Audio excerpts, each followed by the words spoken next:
इसकी बीवी है किचन में बना रही है चाय और इसका लड़का लेके नकली बंदूक कर रहा है ठाए ठाए। तो चलिए दोस्तों शुरू हो जाएं और शुरू करते हैं आज का ये नया मजेदार फनी व्लॉग।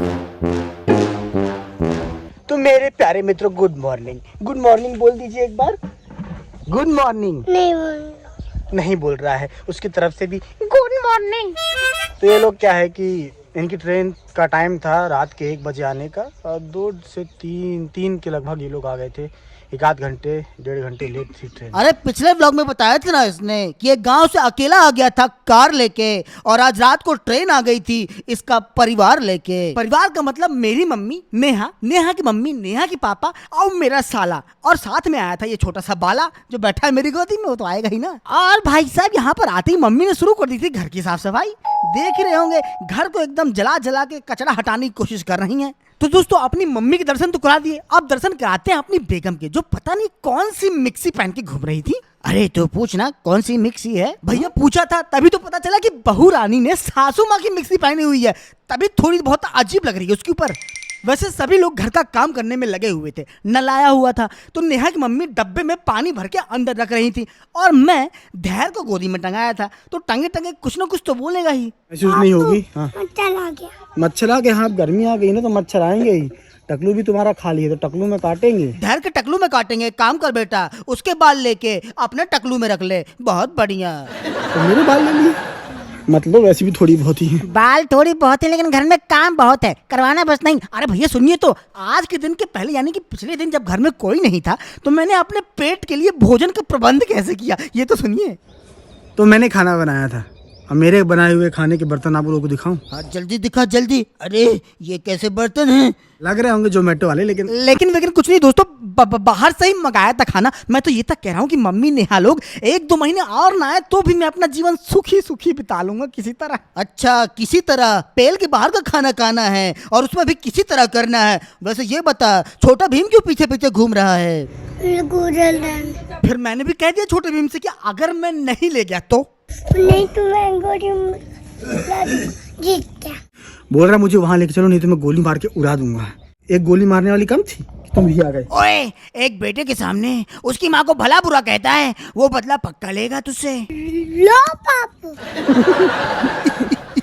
अरे ओ ये क्या कर दिया? लगता है तूने भी छोटे बच्चे से बदला ले लिया, तभी वो रोने लगा अचानक से और तेरे पैरों में गिर के माफी मांग रहा है। ना वो माफी मांग रहा है ना हमने बदला लिया है, समझे? घर वालों ने कहा था कि पैकेट वाला दूध ले आओ जाके, तो हम जा रहे थे तो वो भी सुन लिया कि हम जा रहे हैं तो बोल रहा था हमको भी जाना है। बात ये थी। हाँ समझ गया, तभी घर वालों ने छोटे भीम को बातों में उलझाया और तू दरवाजे के बगल में जाके छिपा। थोड़ी देर बाद रास्ता क्लियर हुआ, इसीलिए जल्दी निकल जा और पैकेट वाला दूध लेके आ। कितना दूध लाना है? किसी ने भी ये नहीं बताया था मुझे कि कितना दूध लाना है, बस सीधे बोल दिया दूध ले आओ। ये नहीं कि बता दें 1 पैकेट 2 पैकेट आधा किलो 1 किलो, बस दूध ले आओ जाओ। अरे बताओ ना कितना दूध लाना है?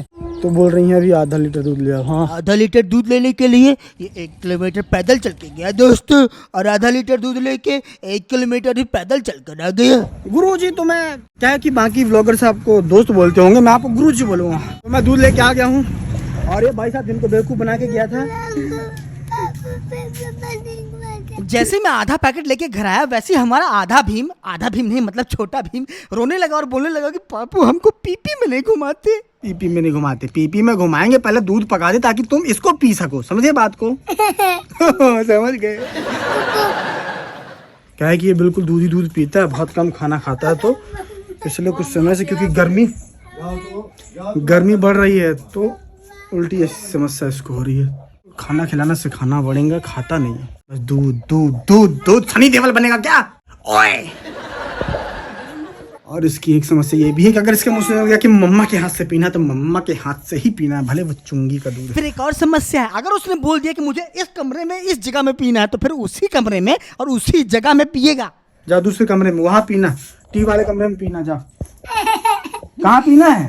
कहाँ पीना है? तो इधर पीना तो पियो। भैया जी तो धैर्य तो अपना दूध पीने में लगा हुआ था, सुबह का ब्रेकफास्ट हो रहा था, पर हमको कब तक ब्रेकफास्ट नसीब होगा इसका कुछ ठिकाना नहीं था, क्योंकि घर के सभी लोग किसी न किसी काम में लगे हुए थे। और हमारी मम्मी तो भाई साहब सुबह से माली बनी हुई थी। मैंने आपको बताया था ना पहले कि मम्मी आएंगी तो पूरा घर एकदम चमकाने की कोशिश करेंगे। देख मम्मी के पास बैठा है, ज्यादा मत बोल, नहीं तो क्या पता घर के साथ साथ तेरा चेहरा भी ना चमका दे। हमको भी पता है, इसलिए हम तुरंत वहां से उठे और बढ़ चले किचन की तरफ, जहां पर नेहा बना रही थी चाय। चाय बनते उन्होंने मुझे कप में चाय दे दी। भैया बहुत दिनों से मैं कोशिश कर रहा हूँ कि चाय छूट जाए, लेकिन छूटती ही नहीं है। अरे तो चाय ट्रेन थोड़ी है कि छूट जाएगी। अरे मैं उस छोड़ने की बात नहीं कर रहा हूँ, चाय छोड़ने की, चाय त्यागने की बात कर रहा हूँ भैया। तू चाय त्याग ना त्याग, लेकिन अपनी मम्मी को तो चाय पिला जो कब से माली बनी हुई है। देखिए भैया, मुझसे ज्यादा मेरी मम्मी का ख्याल बहू रानी रखती है। तो बस नेहा ने कटोरी में ली चाय और पहुंच गई मम्मी को देने के लिए। कटोरी में कौन चाय देता है? अब क्या बताएं, मेरी मम्मी जो है कटोरी में चाय पीती है और गर्म नहीं पीती, पहले उसको ठंडा हो जाने देंगी फिर पियेंगी। बढ़िया है, घर में इसी तरह सास बहू मिल के रहे और तेरी ईंट से ईंट मिला दे। तो दोस्तों, मुझे उम्मीद है कि आज का ये व्लॉग देख के आप लोग को मजा आया होगा। तो मिलते हैं अगले मजेदार व्लॉग में, तब तक के लिए बहुत बहुत धन्यवाद।